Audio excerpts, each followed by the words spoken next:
पिछले लेक्चर में हम लोग स्टोक्स थ्योरम की बातें कर रहे थे।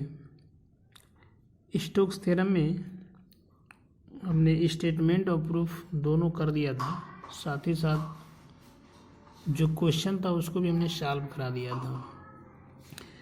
तो इस चैप्टर में एक लास्ट थ्योरम बचता है, वो है Green's theorem. Gauss divergence theorem, Stokes theorem, ये दोनों कंप्लीट हो चुका है और इन दोनों थ्योरम से जितने भी क्वेश्चन थे इन सारे क्वेश्चन को सॉल्व करा दिया गया। आज हम ग्रीन्स थ्योरम पढ़ेंगे। तो इस ग्रीन्स थ्योरम का स्टेटमेंट देखते हैं। If C be a regular closed curve in the x y plane, ये क्या है? एक रेगुलर क्लोज्ड कर्व है, किस प्लेन पे है? इन एक्स वाई प्लेन पे है। Bounding region S and P x comma Y and Q x comma Y be continuously differentiable function inside and on C. ठीक है ना, ये कह रहा है यस क्या एक रीगन है। यस कुछ भी ले सकते हैं, यस ले सकते हैं, आर ले सकते हैं, आर को भी रीगन से ले सकते हैं, यस को भी रीगन से ले सकते हैं। तो P x comma Y and Q x comma y ये कंटिन्यूसली डिफरेंशिएबल फंक्शन है। ठीक है ना, तो हमको ये सिद्ध करके दिखाना है, या आपका ग्रीन्स थ्योरम ये कह रहा है integration close curve C P d x plus Q d Y, this imply that double integration S, ये रेंज है आपका, del Q upon del x minus del P upon del Y D x into d y. ठीक है, ये आपका Green's theorem है। जो भी क्वेश्चन होगा अगर इस थ्योरम को सेटिस्फाई कर रहा है तो हम कहेंगे कि जो दिया गया क्वेश्चन है वह ग्रीन्स थ्योरम पे आधारित है या ग्रीन्स थ्योरम को सेटिस्फाई करता है। ठीक है ना, कभी कभी सिर्फ थ्योरम ही स्टेटमेंट लिखने के लिए आ जाता है। तो ये आपका स्टेटमेंट 2014 में आया था, सिर्फ 2 नंबर में आया था कंपलसरी में स्टेटमेंट लिखने के लिए। ठीक है, अब इसका प्रूफ देखते हैं। तो प्रूफ के लिए हमने एक क्वेश्चन लिया है, क्वेश्चन के साथ न्यूमेरिकल और ग्रीन्स थ्योरम दोनों एक ही साथ दे दिया है। तो आइए उसी के अकॉर्डिंग हम उसको सॉल्व करेंगे, साथ ही साथ हम क्वेश्चन को भी देख लेंगे। ठीक है ना, ये देखिए हमारे पास एक क्वेश्चन है। If R is a closed region of the x y plane, R क्या एक रीजन है, उसमें क्या था? यस था। ठीक है ना, बातें दोनों एक ही है, कोई दिक्कत नहीं है इसमें। तो चाहे एस लीजिए चाहे आर लीजिए वो तो रीजन ही रहेगा। रीजन मतलब जो इसका एरिया होता है क्लोज्ड का। ठीक है ना, और किस प्लेन पे है? एक्स वाई प्लेन पे है, bounded by a simple closed curve C. ठीक है, एंड इफ एम, अच्छा यहाँ पे एम एक्स कामा वाई भी लिख सकते हैं, जैसे वहाँ पी एक्स कामा वाई लिए थे, यहाँ पर वहाँ पी एक्स कामा वाई था, वहाँ पी की जगह क्या ले लिया? एम ले लिया है। तो आप चाहे तो यहाँ एम एक्स कामा वाई भी कर सकते हैं and N x comma y. ठीक है ना, R continuous function of x and y. ठीक है ना, यहाँ पर लिख दिया तो फिर लिखने की कोई आवश्यकता नहीं है। Having continuous partial derivation in the region R, then the proof that, हमें प्रूफ करके दिखाना है कि integration closed curve M D x plus N D Y equal to double integration range R del N upon del x minus del M upon del Y D x D y. ठीक है ना, देखिए सिर्फ अक्षर change हुआ alphabetical, वहाँ पे P Q था, यहाँ पे क्या था? एम एन है। ठीक है ना, तो चाहे इस पर प्रूफ कीजिए चाहे उस पर प्रूफ कीजिए, बात बराबर है। वहाँ पी एक्स कामा वाई लिखा था ब्रैकेट में, यहाँ पे एक्स कामा वाई अलग अलग करके बता रहा है कि कंटिन्यूअस फंक्शन है। ठीक, आगे देखिए क्या लिखा है, where C is a transverse in the anticlockwise direction. और जो कर्व है जो सी है वह कैसे चल रहा है? एंटी क्लॉकवाइज डायरेक्शन में ट्रांसवर्स कर रहा है। ठीक है ना, मतलब उसे एंटी क्लॉकवाइज डायरेक्शन से गुजर रहा है। ठीक, क्लॉकवाइज से नहीं, एंटी क्लॉक यानी कि राइट साइड से गुजर रहा है। तो ये आपको प्रूफ करना है। अब आगे देखिए क्वेश्चन इसी में लिखा है, देखिए लिखा है verify the above statement for the function.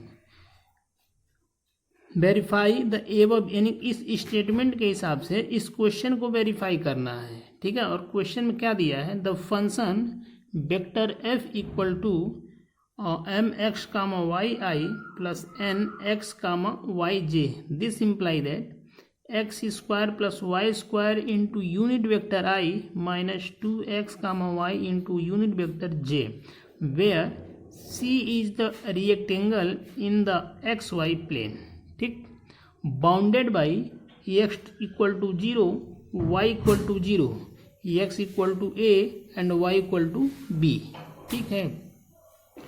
तो ये आपका क्वेश्चन है और क्वेश्चन ये आपका 2014 में आया हुआ है, ठीक है। तो देखिए सबसे पहले हम क्या करेंगे, एक क्लोज्ड कर्व बनाएंगे। क्लोज्ड कर्व बनाने के बाद यहाँ पे इसको हम डिसाइड करेंगे x equal to 0, Y equal to 0, ये आपका क्या हो जाएगा, ओरिजिन हो जाएगा। अब यहाँ से देखिए x टेंड टू a पे जाएंगे और ओरिजिन से y टेंड टू b पर जाएंगे, y एक्सिस पे। तो वहाँ से हम उसी के अंदर हम क्लोज कर्व बनाएंगे, ठीक है ना, x tend to a, y tend to b, और उसके अंदर हम क्लोज कर्व बना लेंगे। अब उसी के अकॉर्डिंग हम इसको वेरीफाई करेंगे, ठीक है ना। चलिए बना के देखते हैं। तो देखिए हमने लिखा है, let the region R be bounded between line a is less than equal to x is less than equal to b. ये कह रहा है, मान लिया जो रीगन है, रीगन मीन्स जो एरिया है, जो क्षेत्र है, वह कहाँ से कहाँ तक बाउंडेड है, यानी कि x का जो वैल्यू होगा a और b के बीच में होगा। मीन्स ये हुआ x का वैल्यू कहाँ से कहाँ तक लिख सकते हैं, 0 से a तक लिख सकते हैं, या x की वैल्यू 0 से b तक ले सकते हैं। एंड अब दूसरा ये कह रहा है कि y पे देखते हैं, y की वैल्यू y इक्वल टू 0 से c तक जा सकता है, y इक्वल टू 0 से d तक जा सकता है, या यूँ कह सकते हैं कि जो y का जो वैल्यू होगा c और d के बीच में होगा, ठीक है। And two lines APB and BQA where equation are y equal to f1x and y equal to f2x respectively, such that f2x is greater than f1x, यानी f2x का जो फंक्शन होगा वो कैसा होगा, f1x से बड़ा होगा। Hence the curve is divided into two curves, यानी कि जो दिया गया कर्व है उसको हम 2 कर्व में डिवाइड करेंगे और दोनों कर्व का नाम दे देंगे। पहले कर्व का नाम C1 होगा, दूसरे कर्व का नाम C2 होगा, ठीक। यहाँ तक क्लियर हो गया। चलिए फिगर बना के समझाते हैं। अब यहाँ पे देखिए हम फिगर बनाए हैं। सबसे पहले एक्स वाई प्लेन हमने ले लिया, ये एक्स और वाई एक्स वाई प्लेन ले लिया। अब ये आपका ओरिजिन हो जाता है, X equal to 0, Y equal to 0। अब यहाँ पे एक चीज़ और लिखा था, X equal to A, X equal to B, यानी कि हमने ऐसे लिखा था A is less than equal to x is less than equal to B, ठीक है। एक्स का जो वैल्यू होगा ए और बी के बीच में होगा। अब जरा देखिए यहाँ से एक्स एक्सिस पे आते हैं तो एक्स इक्वल टू क्या हो गया, यहाँ से यहाँ तक की वैल्यू ए हो गया। अब यहाँ से यहाँ तक जाएंगे, एक्स की वैल्यू क्या हो गया, बी हो गया। यानी कि एक्स एक्सिस पे एक्स इक्वल टू ए और एक्स एक्सिस पे एक्स इक्वल टू बी, इन दोनों के बीच में देखिए ये आपका जो होगा वो क्या होगा, एक्स हो जाएगा, ठीक। अब वाई एक्सिस पे आते हैं, और वाई एक्सिस पे हमने लिखा था C is less than equal to Y is less than equal to D. अब देखिए वाई एक्सिस पे वाई इक्वल टू सी, ये यहाँ से यहाँ तक की दूरी कितनी है, वाई इक्वल टू सी, और यहाँ से यहाँ तक की दूरी वाई इक्वल टू डी है। यानी कि ये जो एरिया होगा वो क्या होगा, एक्स का एरिया होगा, सॉरी वाई का है, ठीक है। तो ये एरिया और ये एरिया ये आपका एक रीगन बना रहा है। बात समझ में आ रही है ना। y इक्वल टू सी, यानी कि ये जो वैल्यू होगा c और d के बीच में होगा, तो c और d के बीच में यही आ रहा है। यहाँ से यहाँ तक c है, यहाँ से यहाँ तक d है, तो कॉमन क्या होगा, यही होगा ना। तो इसका मतलब ये हुआ कि आपका y एक्सिस पे रीगन यही होगा आपका, और x एक्सिस पे ये आपका रीगन हो जाएगा। अब यहाँ पर लेके हम क्लोज कर बना लेंगे। तो हमने एक कर्व बना लिया, ये देखिए आपका r हो गया। तो f1x और f2x ये कर्व बना लिया। अच्छा, इसको हमने 2 पार्ट में बांट दिया। यहाँ पे देखिए एक पॉइंट क्या है, Q है। तो यहाँ से अगर चल रहे हैं, देखिए हमने ये एरो बनाया है, ठीक है ना। यहाँ से APB ये आपका हो गया। अब यहाँ से BQA, ठीक है ना, APB ये आपका लाइन हो गया, ठीक। यहाँ से BQA, ठीक। अब ऐसे ही अगर देखिए यहाँ पे हम y का निकाले हैं, अब ऐसे ही x का निकालेंगे। तो देखिए y में हमने लिया था y इक्वल टू F1x और y इक्वल टू F2x। जब del N upon del x निकालेंगे तब हम लिखेंगे x इक्वल टू x1y और x इक्वल टू x2y, ठीक है ना। बट इसको हमें निकालना नहीं है, हम सिमिलर करके इसको लिख लेंगे, ठीक है। तो चलिए निकालते हैं। Therefore region R del M upon del Y D x D Y equal to, अब यहाँ देखिए ए टू बी, ठीक है ना, A to B integration A to B integration F1x to F2x del M upon del Y D Y into D x, ठीक है। तो हमने इसका इंटीग्रेशन निकाल दिया। ए टू बी क्या हो जाएगा, एम एक्स कामा वाई हो जाएगा। इसका लिमिट रख देंगे F1x F2x dx। हमने y के रिस्पेक्ट में इसको इंटीग्रेशन किया है। अब यहाँ पे वैल्यू रख देते हैं, integration A to b M, y की जगह क्या होगा F1, y की जगह क्या हो जाएगा F1x माइनस F2x, हमने उल्टा लिख दिया यहाँ पे F2x होना चाहिए, F2x माइनस F1x, ठीक है। F2x minus F1x upper limit से फिर लोअर लिमिट को सब्ट्रैक्शन करते हैं। This imply that integration closed curve M x comma y, क्योंकि F2x को y मानते हैं, dx माइनस यहाँ पे हो जाएगा इंटीग्रेशन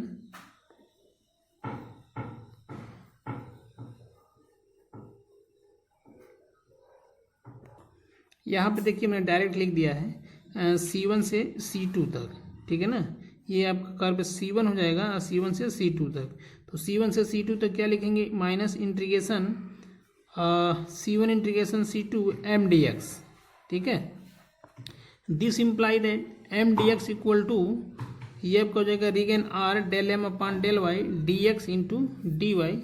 इसको हमने समीकरण नंबर 1 मान लिया। ये किसकी वैल्यू आ गई, del M upon del y का। अगर ऐसे या यूँ कर सकते हैं एम डी एक्स का।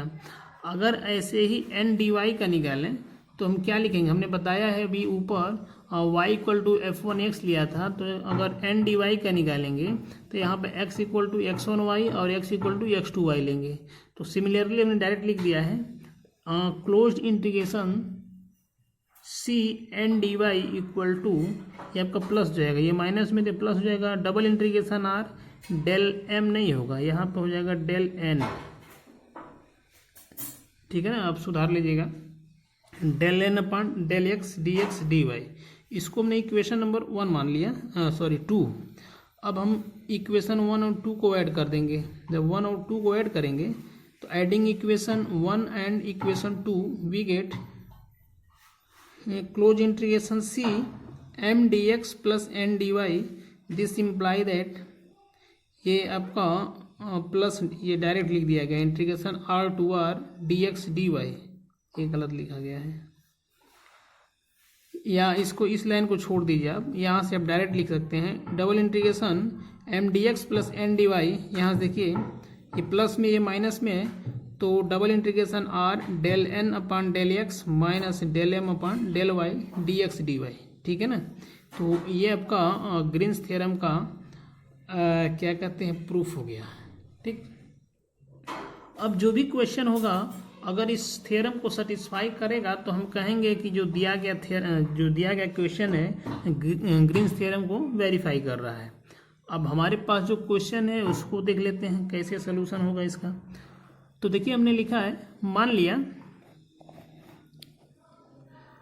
Vector F equal to X square plus Y square unit vector I minus 2xy unit vector J. ये तो क्वेश्चन में दिया हुआ है। This imply that F X comma Y unit vector I plus N x comma Y unit vector J. This imply that M x comma Y unit vector I, यही चीज़ लिखा हुआ है, ठीक। देयरफॉर अब हम निकाल लेते हैं M D x plus N D Y. तो integration closed curve M D x plus N D Y, this imply that ये किसकी बराबर हो जाएगा, integration closed curve F D R. अब एफ डी आर की वैल्यू हम निकालेंगे, तो एफ डी आर की वैल्यू जो हम निकालेंगे तो सबसे पहले हम कर्व बनाएंगे। कर्व कैसा होगा इसको हमें देखना होगा। तो हमने कर्व आगे बनाया है, बट इसका देख लेते हैं ये। अब कर्व कैसा होगा, सीधी सी बात है कि ओरिजिन से किसी पॉइंट पे जाएगा, फिर वहाँ से किसी और पॉइंट पे जाएगा, फिर वहाँ से किसी और पॉइंट पे जाएगा, उसके बाद एक कर्व बनना चाहिए, ठीक है ना। तो हमने लिखा है close integration O A F D R plus close integration A B F D R plus close integration B C F D R plus close integration C O F D R. अब देखिए कोई origin से जा रहा है, यहाँ पे देखिए ये मान लिया ओरिजिन हो गया, ओरिजिन से ए पे गया, ए से बी पे गया, बी से सी पे गया, सी से फिर ओ पे आ गया। कर्व बन गया कि नहीं, ये आपका रीगन बन गया कि नहीं बन गया, ठीक है ना। तो ये इसी आधार पे लिखा गया है। अब इसको सॉल्व करके हम चेक करेंगे कि इसकी वैल्यू कितनी आ रही है। तो हमने यहाँ पे देखिए एक फिगर बनाया हुआ है, एक्स एक्सिस वाई एक्सिस, चूँकि Green's theorem x y plane पे काम करता है। तो देखिए जहाँ दोनों लाइन एक दूसरे को इंटरसेक्ट कर रहा है वो आपका पॉइंट क्या हो गया, ओरिजिन हो गया। तो ओरिजिन का कोऑर्डिनेट क्या होगा, 0,0 हो जाएगा, ठीक है।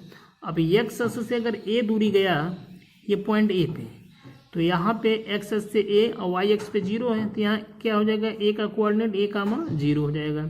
अब आइए यहाँ से ए से हम बी पे जा रहे हैं, तो ए से बी पे जा रहा है, तो यहाँ से पहले एक्स अक्ष पे, यहाँ ओरिजिन से एक्स अक्ष पे ए पॉइंट पे आएंगे, तो यहाँ दूरी ए आ गया है। अब यहाँ से बी पे जाएंगे तो ये वाई एक्सिस पे है, वाई बराबर बी हो जाएगा। दिस मीन्स दैट ये बी का कोऑर्डिनेट क्या हो जाएगा, a,b हो जाएगा।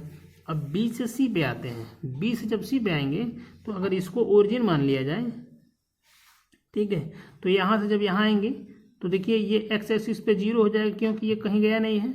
अब यहाँ से जब वाई एक्सिस पे आएंगे तो यहाँ कितनी दूर है, बी आ रहा है, तो इसका मतलब ये हुआ कि ये एक्स एक्सिस पे 0 हो जाएगा, वाई एक्सिस पे बी हो जाएगा। तो ये आपका हो जाएगा 0,b। अब फिर यहाँ से फिर ओरिजिन पे आएंगे, जब यहाँ से ओरिजिन पे आएंगे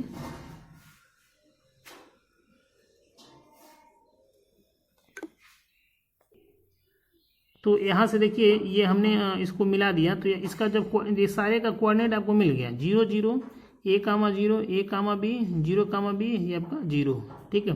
वैसे भी अगर यहाँ से कोऑर्डिनेट अगर डिसाइड करते हैं तो वाई एक्स एक्सिस पे 0 है और वाई एक्सिस पे b है, तभी इसका कोऑर्डिनेट क्या हो जाएगा, y,b हो जाएगा, ठीक।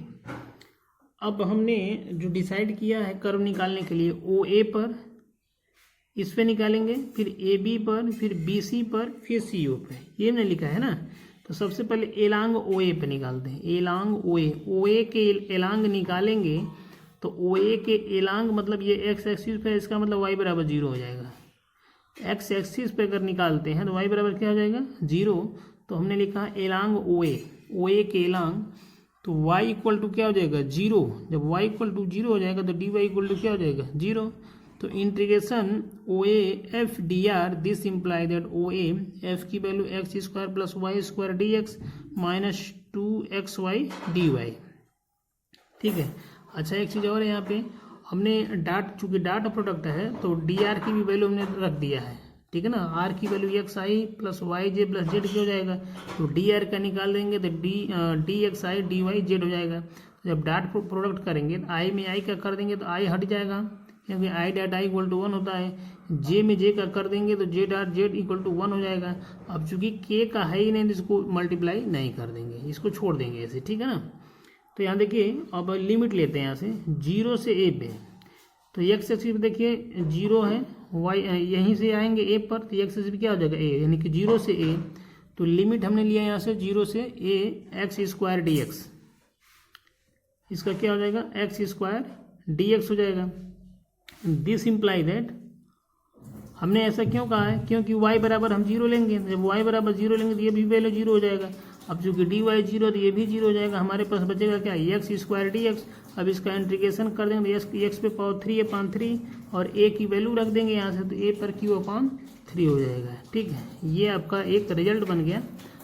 अब आते हैं ए बी के एलांग, यानी कि y एक्सिस पे हो जाएगा ये। तो जब ए बी के एलांग आएंगे तो इसका मतलब x इक्वल टू क्या हो जाएगा, 0। और जब x इक्वल टू 0 हो जाएगा तो उसका डिफ्रेंसिएशन करेंगे तो dx equal to 0। Along a b x equal to 0, this imply that dx equal to 0। Therefore integration A B F D r, तो एफ का value x square plus Y square d x minus 2xy dy, ये आपको समझाना नहीं है, ये आप कर लेंगे वहीं से डी आर की वैल्यू रख करके। तब यहाँ ए बी की लिमिट रखेंगे, ए और बी। वाई एक्सिस पे देखिए क्या है, 0 है और बी है, तो हम लेंगे 0 से बी। अब चूंकि x की वैल्यू 0 है तो ये वैल्यू 0 हो जाएगी, dx की वैल्यू 0 तो ये भी वैल्यू क्या हो जाएगी, 0 हो जाएगी। यहाँ पे आइए -2, अब x की वैल्यू यहाँ से 0 कर देंगे तो ये आपकी टोटल वैल्यू क्या हो जाएगी, 0 हो जाएगी। तो यहाँ पे देखिए हमने x इक्वल टू ए लिया है, तो ये x इक्वल टू ए रखेंगे यहाँ पे, तो यहाँ पे ए स्क्वायर हो जाएगा, बट dx की वैल्यू 0 है तो ये भी 0 हो जाएगा, ये भी 0 हो जाएगा। यहाँ पे आइए x की वैल्यू जब a लेंगे तो -2ay हो जाएगा, और -2ay और यहाँ पे dy है तो यहाँ dy कर dy होगा। अब इसका इंटीग्रेशन कर देंगे, जब इसका इंटीग्रेशन कर देंगे y के रिस्पेक्ट में y स्क्वायर बाई 2, तो 2 से 2 कैंसिल हो जाएगा। अब लिमिट रख देंगे तो -ab स्क्वायर हो जाएगा। ठीक है, ये भी आपका एक आंसर हो गया। अब आइए एलॉन्ग BC, जरा देखिए अब B से अब C पे जा रहे हैं, तो B से C पर जाएंगे, देखिए x एक्सिस के है ना, तो x एक्सिस के एलॉन्ग ये होगा, तो इसका मतलब y बराबर b लिया है, तब dy बराबर क्या हो जाएगा, 0 हो जाएगा। This imply that integration BC FDR। अब यहाँ देखिए लिमिट क्या लेंगे, यहाँ से x इक्वल टू a से 0 आ जाएगा, ठीक है ना, क्योंकि x एक्सिस के एलॉन्ग है ये, तो x equal to a to 0। अब यहाँ पे देखिए x square plus Y square की वैल्यू b है, तो b की जगह क्या लिख देंगे, y की जगह b स्क्वायर dx। क्यों, क्योंकि dy की वैल्यू 0 है तो उसको हम छोड़ देंगे। अब यहाँ से इंटीग्रेशन लेंगे तो x³ प्लस यहाँ पे आपका xb स्क्वायर हो जाएगा। तो जब लिमिट रखेंगे यहाँ से, तो चूंकि लोअर लिमिट में a है तो -3 प्लस ab स्क्वायर, माइनस हमने कॉमन ले लिया, ये भी माइनस में ही आएगा। ठीक है, अब आते हैं एलॉन्ग CO, ठीक ना, यहाँ से अब C से ओरिजिन पे आ रहे हैं, तो जब C से ओरिजिन पर आएंगे तो देखिए ये y एक्सिस के एलॉन्ग होगा, इसका मतलब x इक्वल टू 0 दिया है, और x इक्वल टू को 0 होगा तो dx की वैल्यू क्या हो जाएगी, 0 हो जाएगी। अब आइए यहाँ पे, तो इंटीग्रेशन CO FDR और f की value x square plus Y square, हमने यहाँ पे dx इक्वल टू 0 ले लिया है, तो यहाँ पे x square plus Y square dx minus 2xy dy, ये वैल्यू आपका क्या हो जाएगा, 0 हो जाएगा। अब जब ये वैल्यू 0 हो जाएगा तो ये वैल्यू हमारे पास बचेगा। अच्छा, यहाँ पे भी क्या है, x इक्वल टू 0 है, तो जब x इक्वल टू 0 कर देंगे तो टोटल वैल्यू आपकी 0 हो जाएगी। This imply that 0। ठीक, अब इन सारों वैल्यू को ऐड कर देंगे, OA AB BC CO, तो सारे को ऐड करें तो double integration close curve mdx plus ndy equal to a³/3, ये किसकी वैल्यू था, OA, और AB का माइनस AB स्क्वायर, BC का minus a³/3 minus AB square, और CO का यहाँ पे 0, चलिए छोड़ दीजिए, 0 लिखेंगे कोई मतलब नहीं है। अब इससे ये कैंसिल हो जाएगा, ये प्लस में, ये माइनस में है, और इन दोनों को ऐड कर देंगे तो -2ab स्क्वायर हो जाएगा। ठीक, ये किसकी वैल्यू है, mdx प्लस ndy की। अब हम जो राइट साइड वैल्यू है वो हम पुट करते देखते हैं कि दोनों वैल्यू सेम आ रहा है कि नहीं आ रहा है। तो यहाँ पे हम लिखें hence double integration r del n upon del x minus del m upon del y, this imply that. अब यहाँ पे डिफिनिट प्रॉपर्टी का इस्तेमाल हमने कर दिया है, तो 2 × 2, यहाँ पे 2 चूँकि ऑलरेडी है, 2 × 2 कितना हो 4 हो जाएगा, 0 to b 0 to a। अब यहाँ पे y dx dy हो जाएगा, तो -4। अच्छा, यहाँ पे x के रिस्पेक्ट में डिफ्रेंशिएशन कर देंगे 0 to b, ये चूँकि y है, और 1 का इंटीग्रेशन कर देंगे तो x हो जाएगा, 0 to b लिमिट लगा देंगे। अब यहाँ पे हो जाएगा x के लिमिट रखेंगे a, यानी कि ay -4 0 to b ay dy। अब इसका जब इंटीग्रेशन कर देंगे तो ये -y²/2 हो जाएगा, तो मुझे -y²/2 हो जाएगा, तो 2 से इसको 4 को कैंसिल कर देंगे तो -2a। अब यहाँ से -2ay², अब जब लिमिट रखेंगे y² का तो यह क्या हो जाएगा, -2ab²। अब जरा देखिए दोनों की वैल्यू लगभग क्या पूर्ण रूप से सेम है, ठीक है ना। तो हमने ये देखा यहाँ पे summation del double integration del N upon del x minus del M upon del Y D x D y की वैल्यू क्या आ गई -2ab²। और वहाँ पे हमने निकाला था closed curve c m D x plus N D y की भी वैल्यू क्या आ रही थी -2ab² आ रही थी। इसका मतलब ये है कि हमारा जो थ्योरम है वह क्या है, वेरीफाई है। तो हम लिख देंगे hence Green's theorem is verified. ठीक है, तो ये आज आपका चैप्टर समाप्त हो गया। फोर्थ पेपर का जो सेक्शन बी पार्ट है, जो पूरे 40-45 नंबर का क्वेश्चन आता है, 3 ही छोटा सा चैप्टर था और इस सारे चैप्टर को पढ़ा दिया गया। सबसे पहले पढ़ाया गया आप लोगों को वेक्टर डिफरेंशिएशन, जो 2 नंबर का आने वाला था। उसके बाद से आप लोगों को पढ़ाया गया डिफरेंशियल ऑपरेटर, जिस पे हमने कर्ल को बताया, ग्रेडियंट को बताया, डाइवर्जेंस को बताया। ठीक है ना, ये काफ़ी इंपॉर्टेंट चैप्टर है, ज़्यादातर क्वेश्चन तो इसी से आता है। और लास्ट में हमने आपको बताया वेक्टर इंटीग्रेशन में line integration, surface integration and volume integration. ठीक है, साथ ही साथ वर्क डन बाय फोर्स के बारे में हमने चर्चा किया। जो भी क्वेश्चन था हमने इस पर सॉल्व कराया। और 3 इंपॉर्टेंट थ्योरम, ठीक है ना, पहला Gauss divergence theorem, Green's theorem and Stokes theorem, ये सेक्शन बी के पार्ट थे और इनको हमने आज क्लोज कर दिया। गॉस डाइवर्जेंस थ्योरम के बारे में आप लोगों को विशेष ध्यान रहे, ये क्वेश्चन इंपॉर्टेंट है एग्जाम की दृष्टि से और मान के चलिए कि आने वाला है। ठीक है ना, तो आज हम इसको इसी पे क्लोज करते हैं। कल से हम लोग नेक्स्ट टॉपिक पढ़ेंगे। तो ठीक है, धन्यवाद।